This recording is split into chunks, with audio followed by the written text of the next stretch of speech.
Tea Talks, and this is kind of like where I interview my friends and colleagues that are in the entertainment industry, my friends and colleagues that are entrepreneurs, solopreneurs, and just kind of figure out and pick their brain on their industries, kind of get their insights a little bit about it, and just a little bit about what they do and kind of introduce them to you guys. Alright, y'all, and before we kind of get into it, let me introduce the teas for today for our tea talk. We are having a Rooibos Tropica. So this is a Rooibos tea that has a bunch of fruits and stuff in it, very citrusy. And then we have an orange chocolate herbal tea here. So we're going no caffeine with these teas today, but they're really, really good. And I'm about to try a little bit of both. Yeah. So this is Sarah Louise, y'all. The way that I would explain it is she does theater, cosplay, dance, a mishmash of like all these other things, but I'll let her explain it because she probably can do a better job than I can. Oh, we're just, okay, well, I'm mainly a dancer. Also, hi guys. I'm mainly a dancer, but I dabble in so many other things that I just go under the general phrasing of entertainer. Like, That's always a good one. It I'm works. an entertainer. Yeah, I'm an entertainer. Whatever you need, I got you. Which is pretty much what it's been. I actually just finished a project last weekend where I walked on the set and they went, you'll be doing something different every day. Have fun. Enjoy. And hey, I'm down. It worked. It was great. I went from like a showgirl costume to a dinosaur suit in the same weekend. So I'm literally, That's what's up. I'm literally That's just what's up. whatever they need me to do. It's kind of fun, but I mainly am a dancer. I've been dancing for 20 years now. Oh wow. So yeah. Okay, so talk a little bit about that, of just like being a dancer, Oh, God. being in the entertainment industry, like Well, your early beginnings all the way up till now. Kind of oh as a dancer. God. Well, I come from a family of people who've been in the industry, just not on camera or on stage. My dad is what I lovingly refer to as my dad-turney, because he's an entertainment lawyer. He does contracts for TV shows. That's cool. Like, let's see, he did stuff for Lois and Clark with Terry Hatcher. He's done contracts for Elvira. He's done contracts for Mind Freak, the Chris Angel show. Yeah, that's cool. Things like that. But he's a lawyer, and that's his like day job. And then his other job is that he's a special effects technician, mainly for film, television, and theatrical, which is different from like rock concerts and the Super Bowl and stuff like that. But basically, the best way to describe it is anytime they have to light a match on stage, usually they call my dad. He's whatever they need pyro-wise. So I grew up in a family where it was like, you know, I grew up around explosives and magicians, kind of, is the best way to describe it. So That's cool. I came from that background of just like, this is normal. But that's my like upbringing. My mom works for an effects rental company called Roger George Rentals. And my brother does the same thing as my dad. He's an attorney and he's also a special effects technician. So I grew up around this. And when I was like 3 or 4 years old, I had to have been, we went and saw like a ballet. Could not tell you which ballet it was. But we went and saw a ballet and I turned to my mom and went, Mom, I want to do that as an adult. And she goes, Oh, God. all right. Like there was that moment of like, my kid's gonna be an entertainer, oh no. And she'll never admit that. But I told my mom I wanted to be a dancer and she just let me go with it. And my parents have been they're my biggest support system. I've been dancing since I was 3, I believe. So and you then, literally started like, yeah. right when you could walk, they were like, okay, here's dance class. My mom's joke is always that I've been dancing since before I was born. So it made sense for me to be in a dance class. I started dancing at 3. I've been dancing ever since then. And then through dance, I've discovered like, I do some minimal stunt work. I learned stage combat in college. I did theater in high school and college. Never learned to sing. The one thing I never actually did was music. That's the one thing that's like my like... You're like, this is where I stop. Yeah, that's my Achilles heel.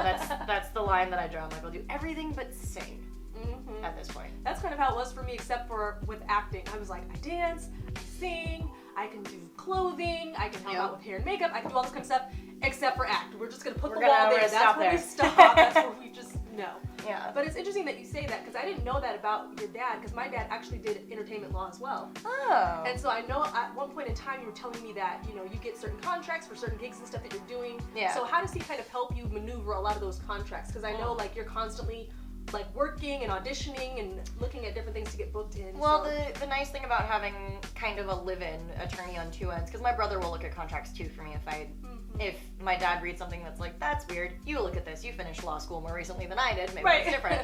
The nice thing about having both of them is that one, I never have to pay legal fees, which is awesome. Which is a lot. Yeah, which is a lot considering like $800 a consultation. Most attorneys, especially for entertainment.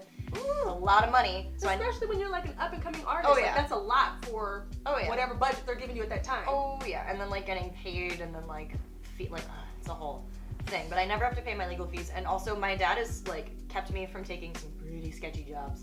Like what's one of the craziest things you've ever seen like in a contract where you were like, this doesn't seem Oh, right? There's been like I've been offered to do stuff with you know those companies that they put on all the raves. I don't want to name names, but like those kind of things. It'll be like, for those of you that know. Yeah. Those of you that are familiar with like the LA rave scene, like they want body painting models, and somewhere in the contract it was like, oh, patrons might touch you, and I was like, no, don't. I will be the art, but you don't touch the art. Please don't touch the art, thanks. But like, I haven't seen anything too strange in a contract. It's just been like a lot of legalese, and then I hand it over to my dad, and he'll be like, okay, you can't do this, you can't do this, you can't say that until X time and date. To make like the project I did this weekend, I'm not allowed to say the name of it, and I'm not allowed to say who I worked with until it airs. So it's like that kind of stuff. I have yet to do any of those like weird like do it for the paycheck, you'll be fine, just do it. Right, close your eyes, just turn the other way. If you hold your breath and count to 10, you can get through it. I have done some like weird, I did a horror film that never made it anywhere, so I can talk about it, but I did a horror film in college, and it was like so badly written, and like it was the guy who was directing it was his first time directing, so everything was kind of like a little haphazard, a little helter-skelter. So we had I can go through some of the elements of the plot. We had ghost Nazis, a ghost, ghost Nazis, not just ghosts, ghost Nazis. There was a seance, there was a toga party, there was a Roman emperor and his 2 wives, one of whom was played by Carmen Electra.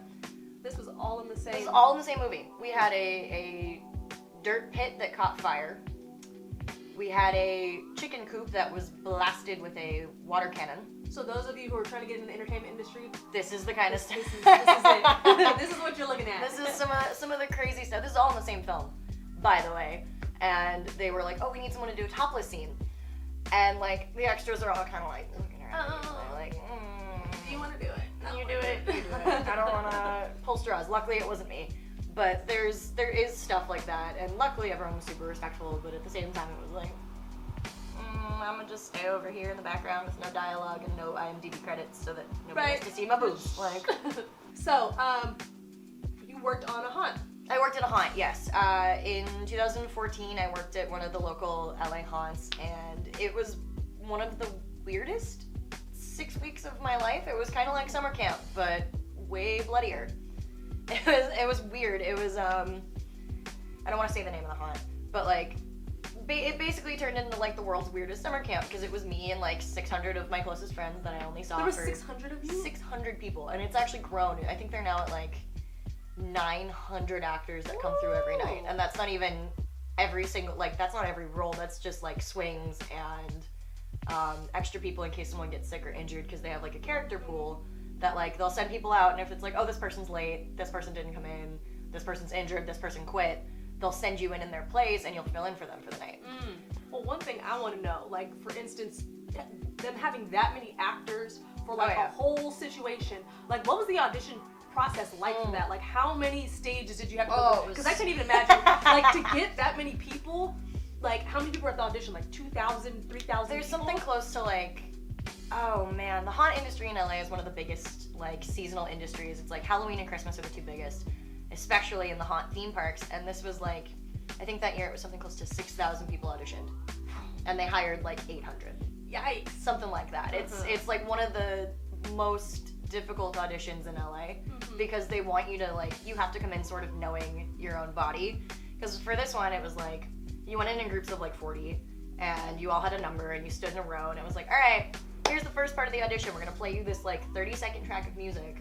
Well, first they make you warm up, because you have to, you're spending 6 weeks acting like, what did I play? I was decrepit. I was a zombie, I was a vampire. I think I was a victim for one night, and that was almost harder than being a monster, because you just have to be in like panic for 8 hours. Right. Basically, these are 8-hour shifts, 9-hour shifts. They have you warm up, and then they're like, okay, you have to know your body. You have to be able to do these like creature movements. So they play you a track of music, and the prompt was like, you're turning into a creature, so like anything you want. It could be a werewolf, vampire, whatever. And at the end of it, we want you to attack, and it has to have a noise. So I turned into a werewolf. And that's the weirdest feeling in the world to walk into one. And I'm like a young, pretty, like very tall, spindly girl, and they're like, okay, we want you to turn into a creature. So I'm like hunched over and like snarling and making all these like ugly noises. And then at the end of it, I had to howl. So just imagine like this like young, like wiry 19-year-old going, arr! Like in the middle of a room of people, just like, this is like people are like, yeah, it's bizarre. This is life. People are like sniffing each other because they were also turning into monsters, and it was just like the weirdest 30 seconds of my life. And then you finish that portion, and if you're a returning monster, you don't have to do the second part, but if you're a new monster, you have to do this. You have to die on command. You have to pantomime some sort of death, because the other part of doing this haunt, I almost slipped there. The other part of doing this haunt is that you're either going to be a victim or a monster. If you're a victim, like let's say, you know, you're getting your guts ripped out all night long. You have to every like 6. It's strange. It's the strangest job in the world, because it was like, yeah, you know what I did all night? I swung an axe at a guy and knocked his head off 600 times. It was great. Right. It was weird. But you have to be able to die. So they're like, we want you to create a 10-second death scene that you can repeat over and over again, because you're doing that for thousands of people every night. It's like guerrilla warfare meets live theater. Now, one of my favorite like transformations that you've ever done was, okay, she did, I think it was a theater production that was made for around Halloween, and she was like completely like this blue-green like turquoise color, and it was like a flapper, like it was phenomenal. I'll insert the picture here for you guys to see, but it was just, it was so bomb. So, that extends into a whole other thing, which is the makeup artists that I've met in this industry, because I've started doing, it started with dance, and I was like, I'm gonna be a dancer, and now it's like, I also do stand-up comedy. I also do creature makeup demonstrations as a model. I also do, you know, theater. I also do film. I also do magicians assisting is the new one I can now add to my list of weird jobs. Right. But it all kind of like coincides, you know, it all kind of goes together in some way. So I heard about a show, this was 2015, so 3 years ago. I keep forgetting it's 2018. I feel like it was last year, but that's totally not it. It feels like last year, but it wasn't. But I auditioned for this show called Ghoul Haunted Playhouse, and it was like, the best way to describe it is actually the like tagline that they gave us. It was like Pee-wee's Playhouse meets a Michael Jackson concert meets Elvira meets like the strangest kind of acid trip you could ever go on, and it was like a kid's show for grown-ups. So right, and the look on your face is like, I'm trying to like piece this together. It's a weird thing to piece together. I'll give you the link to the trailer and people can look at it. Okay, yeah, I'll link it all below. We'll link it below. But basically they created this character Ghoul Master, and he actually originates from New Jersey. Toms River, New Jersey. He was created. Your face is just like, what? I'm just trying to like, what is this? Grasp this. How this whole thing came together. It was awesome though. He was created at Six Flags Great America as part of their haunt. And he did like an outside show for a little while, and then he created his own fan base, so they gave him like a full theater show. And it was like a 40-minute theme park show, like the length of Frozen at the Hyperion, like that kind of show. And it was Ghoul Master and his ghosts. For some reason, Ghoul Master had this like harem of ghosts that lived in his castle. And he had this wild fan base, and they're some of like the nicest people in the world that I've met. I got to meet them through the show. And it was just like, he's a Michael Jackson impersonator in his real life. That's his other job that he does, and he's one of the top Michael Jackson impersonators in the world, so everything he does has that, like, the costumes are very Michael, and the dancing, and the like, all the glitter, so much glitter. High-watered pants. Oh yeah, like, his whole thing is, pants. Yes, the floods, oh my god, he had so many pairs of floods. He had a Ghoul Master closet and a Michael Jackson closet, and they were both cramped. You're like, why are all your pants so cropped? Why are they so short? Weird. But he basically did a Kickstarter and moved to LA and wanted to put on a production of the show here and call it Ghoul Master's Haunted Playhouse.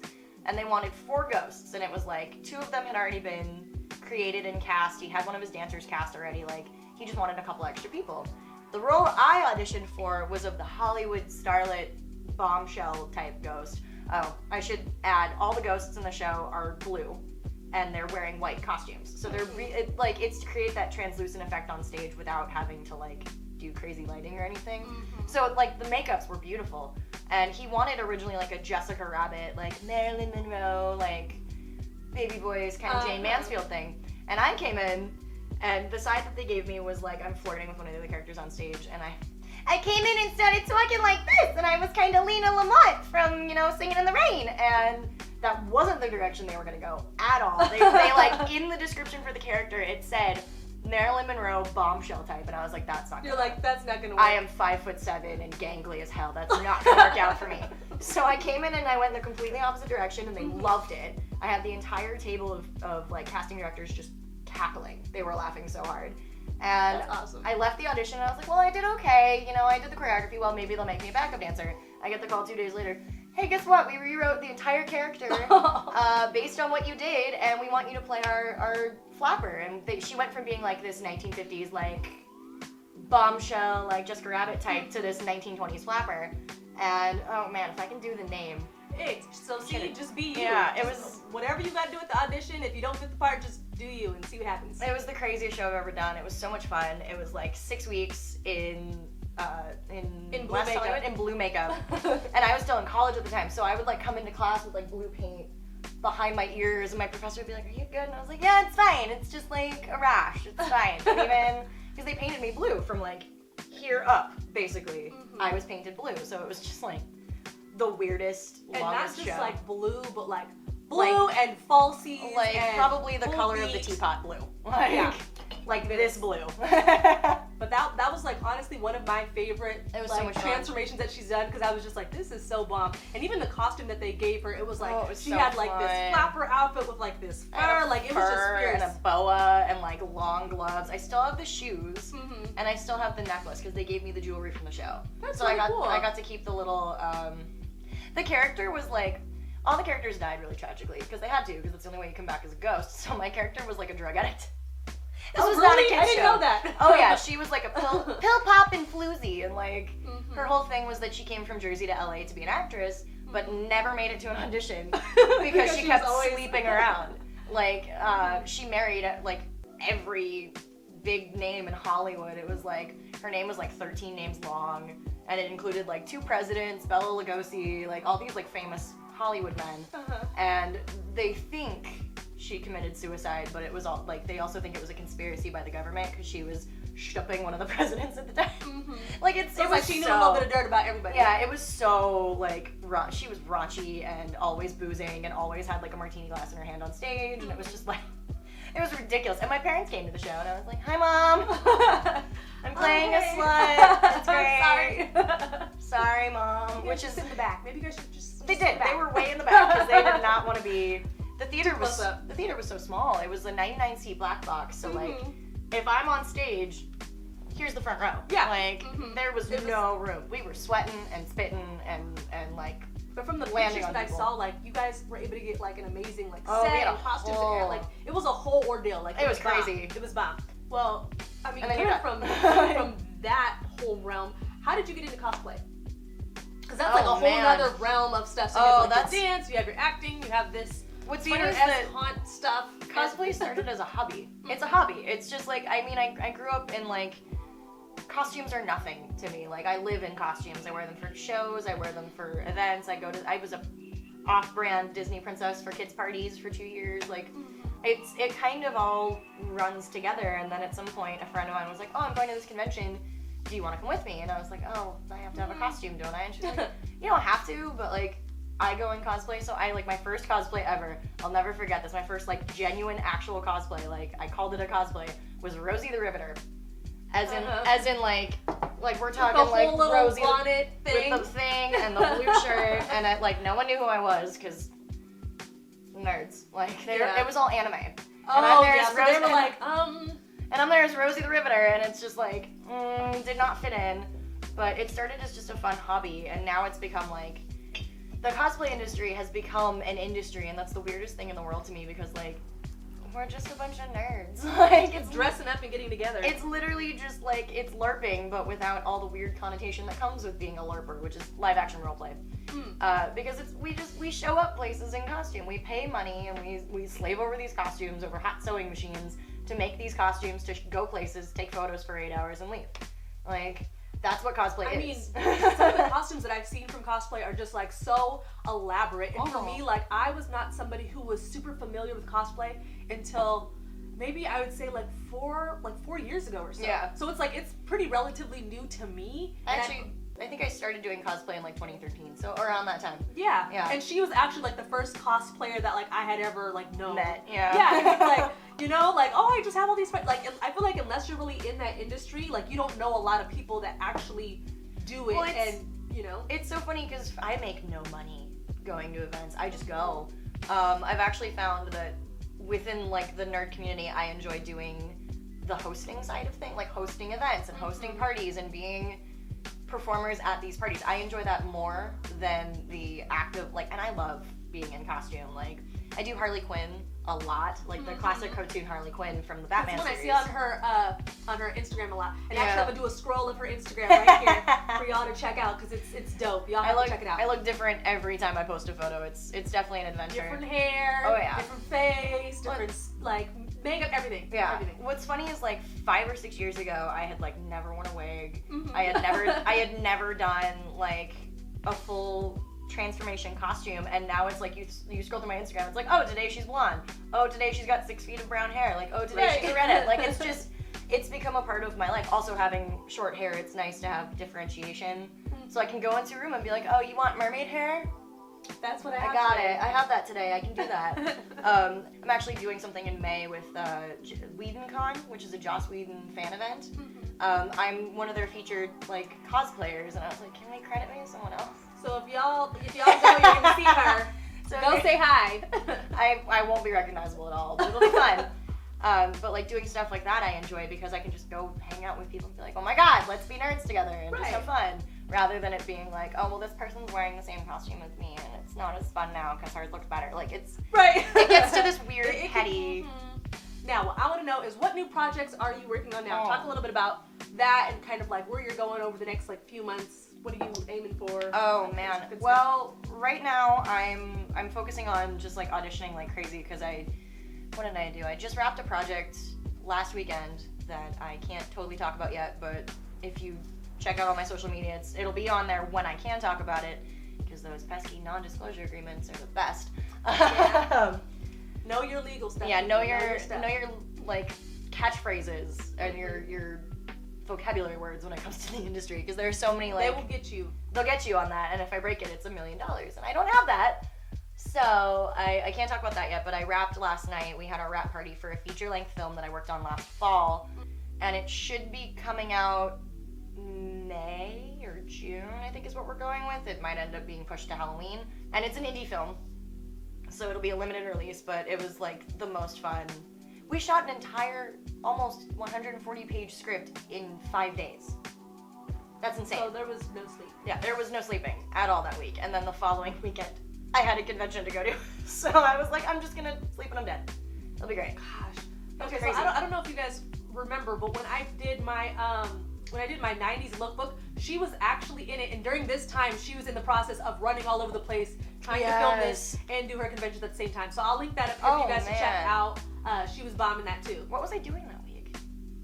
Now I'm trying to remember. I think it was just a black hole of stuff. Yes. Yes! Oh my god, that was the week I was filming.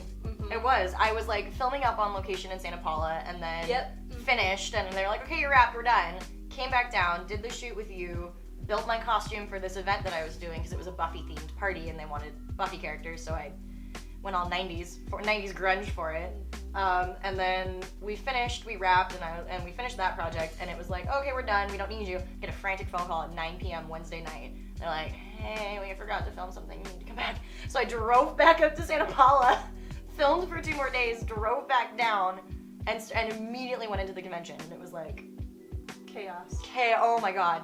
I had like Monday of the following week, and someone was like, what are you doing today? And I was like, sleeping. Right. Catching Not up. seeing people. Yeah, not seeing people. I think Hiding out. I think I got like 11 hours of sleep for that entire 8-day period.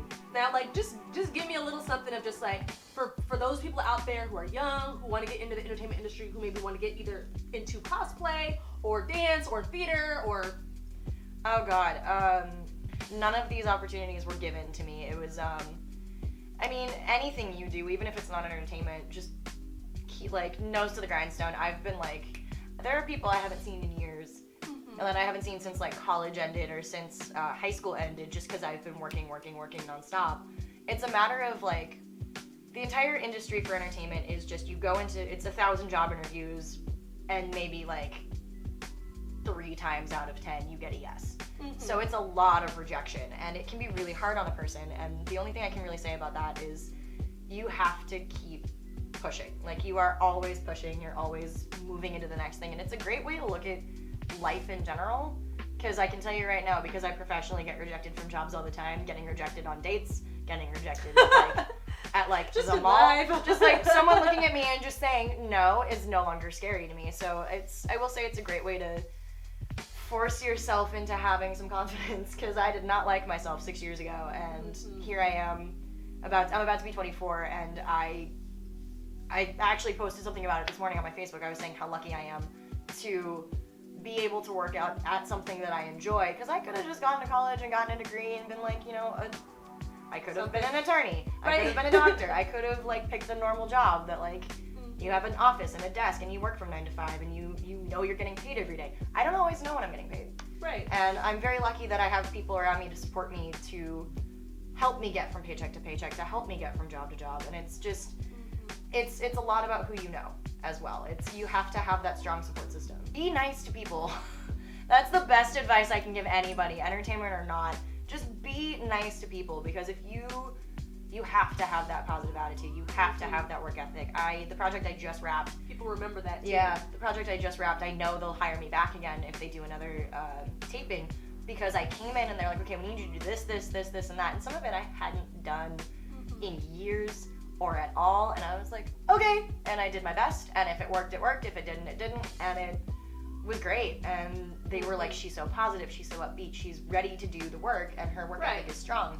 You just need to be nice, especially to, be nice to the crew. Producers, crew people. Be nice to everyone. Be nice to the janitor that is cleaning up after yo dumbass on set all week, because like, they remember that stuff. I make a point, hair and makeup I always make friends with on any set that I'm on, because 1, they make you look good. Right. So you want them to like you.